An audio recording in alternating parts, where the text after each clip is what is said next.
Take a look at this picture. What do you see? It's green, so maybe you assume it's a plant, but that's a weird plant. It doesn't have any roots at the bottom, or it doesn't seem to. It's just floating there. So is it alive? Is it trimmed? This is what's called an air plant.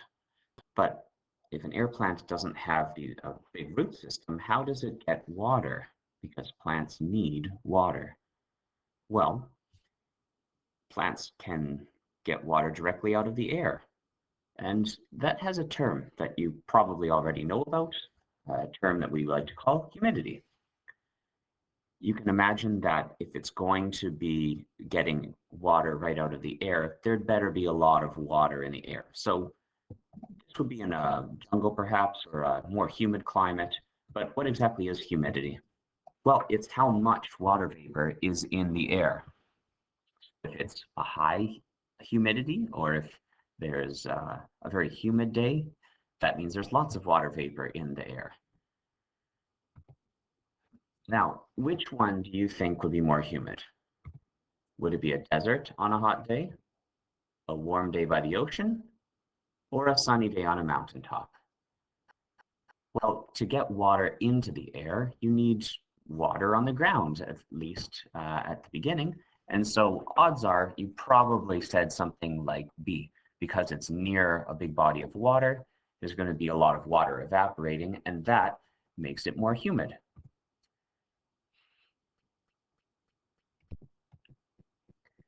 Now, imagine that you took a cold bottle of water out of the freezer, or maybe you have a Slurpee on a hot day. It is Winnipeg, of course. And you put that Slurpee on the table. And then when you look, there's a pool of water underneath your Slurpee or your water bottle, and it appears to be sweating, like the outside is wet. What's happening here? Is your bottle leaking? Is there a problem with your container that you got from 7-Eleven? Well, no. It's a state change.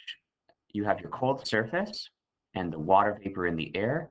When it touches the cold surface, it loses some of its energy and condenses. Condensing is, you might remember from grade 7, when a gas turns back into a liquid. And so the outside gets wet as this water vapor turns back into liquid water on the outside of the cup. Now, continuing with this idea of water vapor changing, having glasses myself, and some of you might be visually challenged as I am, if you were to have a cold winter day and you were to walk outside for recess, nothing. You don't notice any problems, but at the end of recess, when you come back inside, boom, this big cloud of water covers your glasses. It fogs up, is what you might say, and it takes a while for that fog to go away. So why does it only happen when you're going inside, but not when you're going outside? Well, if you think about what's required for this to happen, we need water vapor in the air to do just what we saw in the last situation. The water vapor had to touch the surface, cool down, and then condense. So no water vapor in the air, no problems. In wintertime, outside, there is not a lot of water vapor in the air. It's snow, it's on the ground. And when you come back inside, there is water vapor in the air because it's hopefully warm in the school. And all that water vapor touches your cold glasses and cools down, sticking to it with adhesion and turning back into a liquid.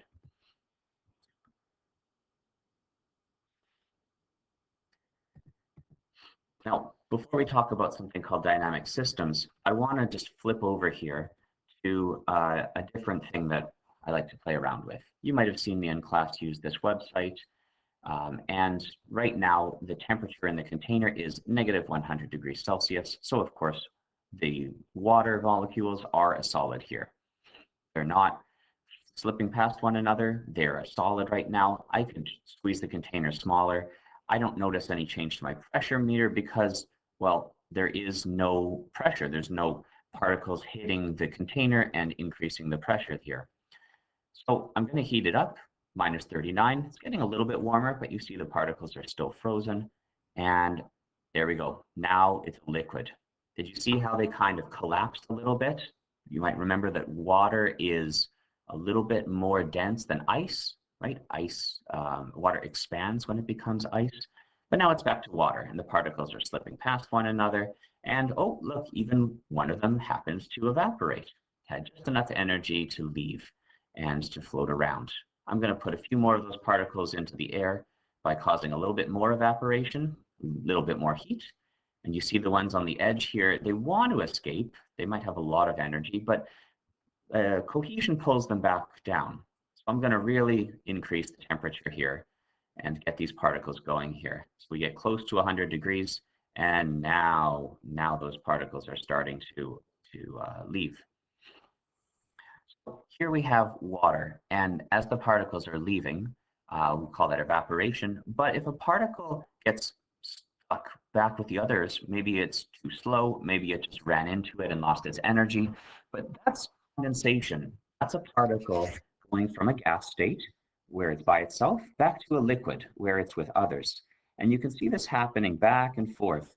There's some evaporation and there's some condensation. And all right now, it's kind of contained inside this container. It's not having a chance to have all the particles become a gas, because eventually some of them will run into each other and become a liquid again. I'll keep increasing the temperature here and I'll really get this thing going. And now you can see that the particles are really keen to escape, but they still do tend to stick to one another if you give them a chance to. But now we have a lot more particles in the air. It's hotter than it was before, so the particles have more energy and it's easier for them to stay apart. But they do still stick from time to time. It's not impossible for them to stay condensed. And this process of evaporating and condensing will kind of meet a balance point eventually, where it is neither evaporating too much or condensing too much. They just kind of meet.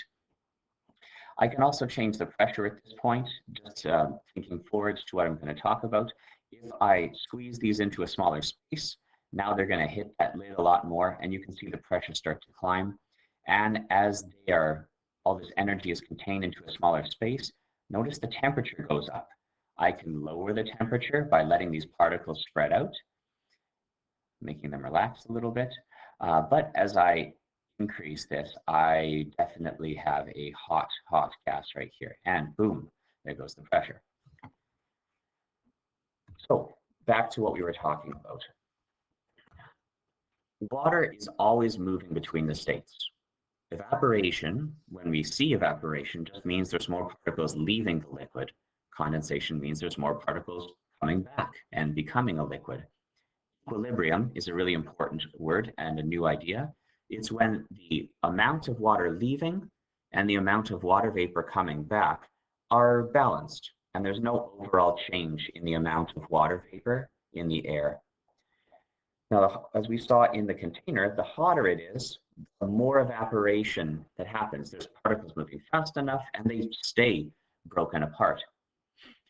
As I add more water into this, the condensation rate increases.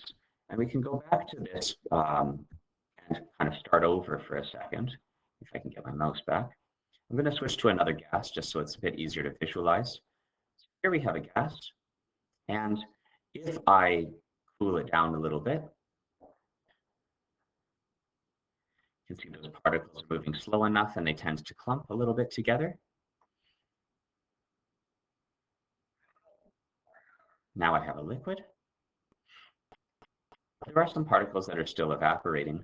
And if I add more gas into the container, yes, there's going to be more particles that are floating around here, but there's also going to be a lot more particles that are moving slowly and can stick and stay stuck on that. So you can see that with all these particles adding in here, the size of my liquid is growing. There are lots of particles that are kind of sticking to one another and creating a bigger liquid here.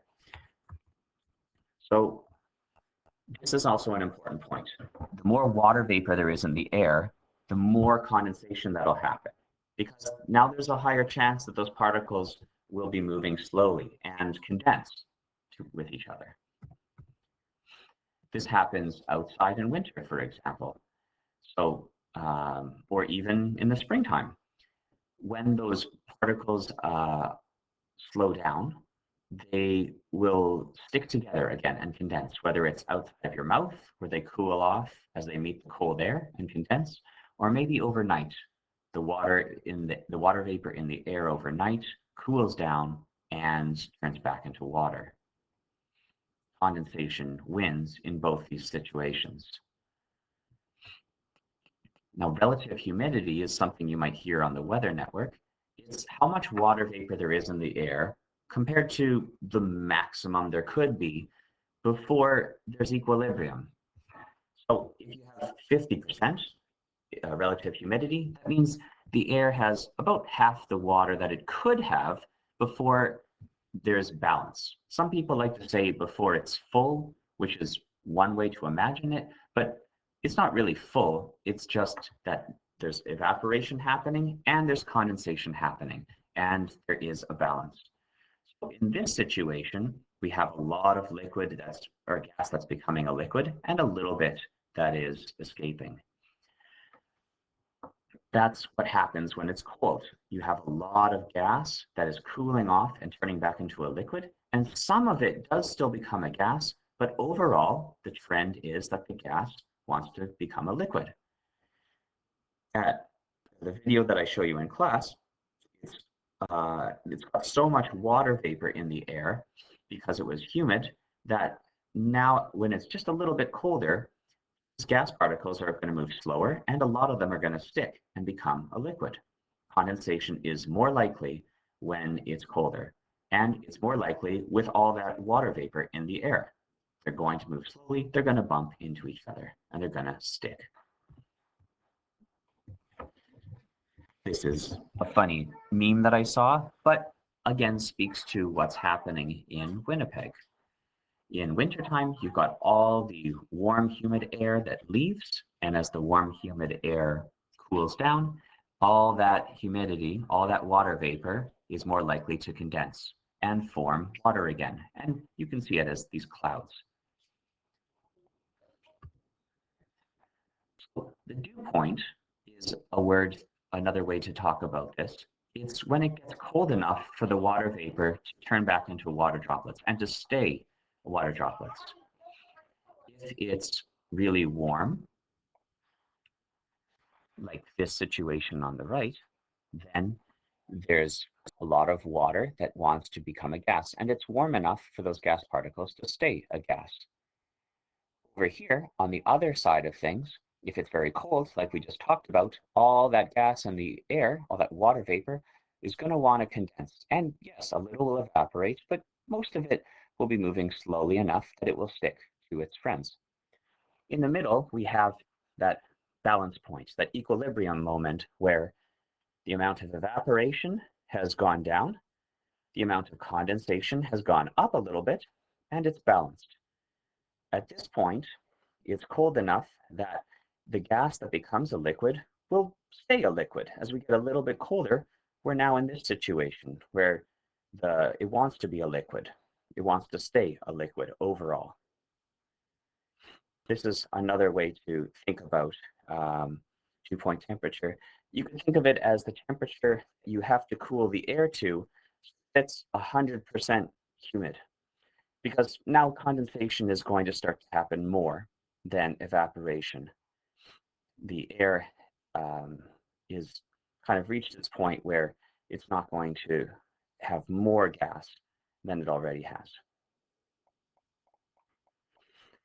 So as I showed before, sometimes at night, your water vapor in the air, as it cools down, will be enough of it that while in the daytime, the warm temperatures might have let the water vapor zip around and stay warm and a gas.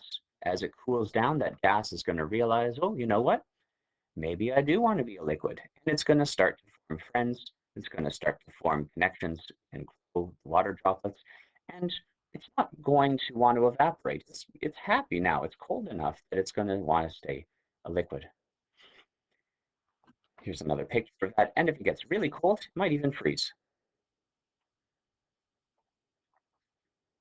Frost is an example in the wintertime of where the water vapor in the air condenses, or sorry, deposits right onto the tree and forms solid ice or snow, I guess. In class, we saw how if you pour warm water into a beaker and you add food coloring, at first the water vapor will, of course, just rise because the hot air is rising and the water vapor with it. If you cap that,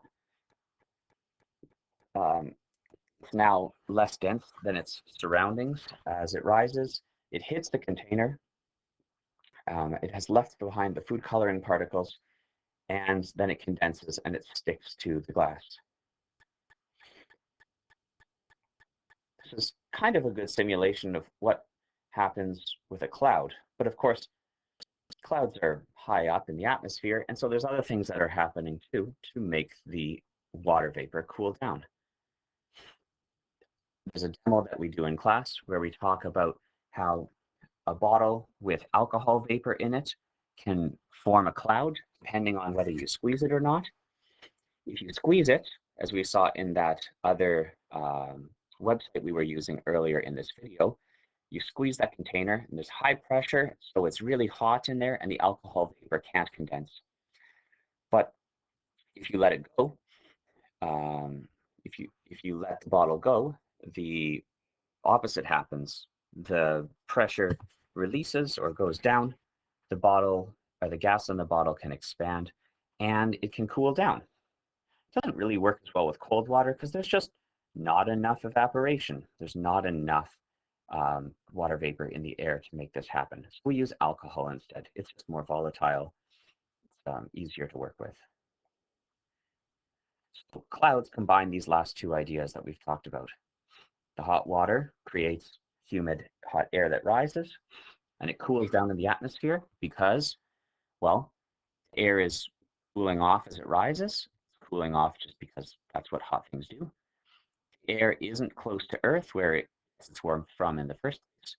And as it expands, like in that bottle example, the air expands with less air pressure, and so it cools down as well. All of this cooling allows it to condense. And when it condenses onto something. So there's lots of different things it could condense onto.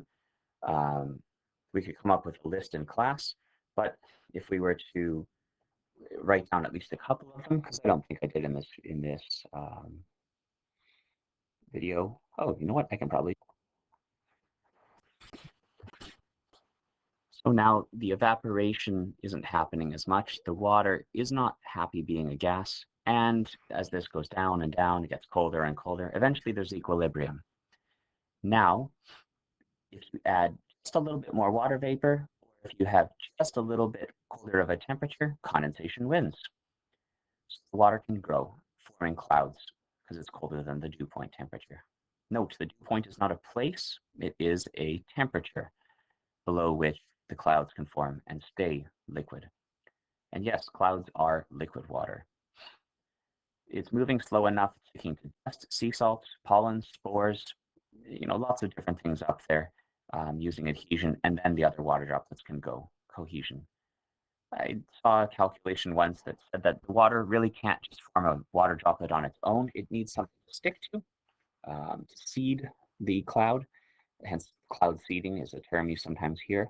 We really need to start by sticking to something else before the water can grow. So again, when we talk about rising, this is where it wants to be a gas when it's warm.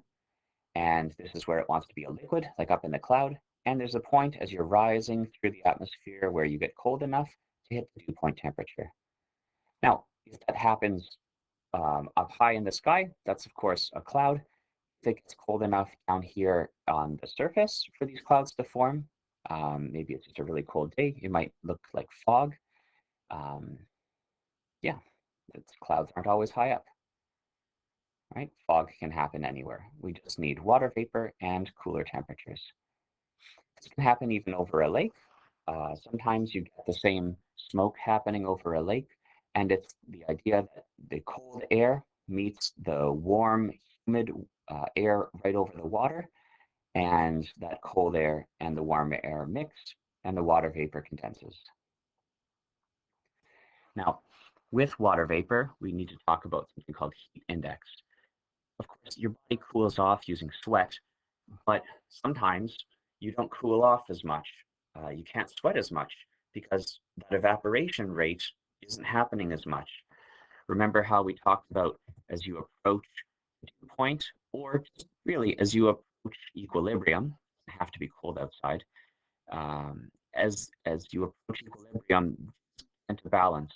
And if you're in a situation where you can't evaporate your liquid, if you can't sweat, because there's this balance of water leaving your body, skin, and water coming back, it's hard for the water to cool you off. It's hard for the water to leave and take your heat away with it.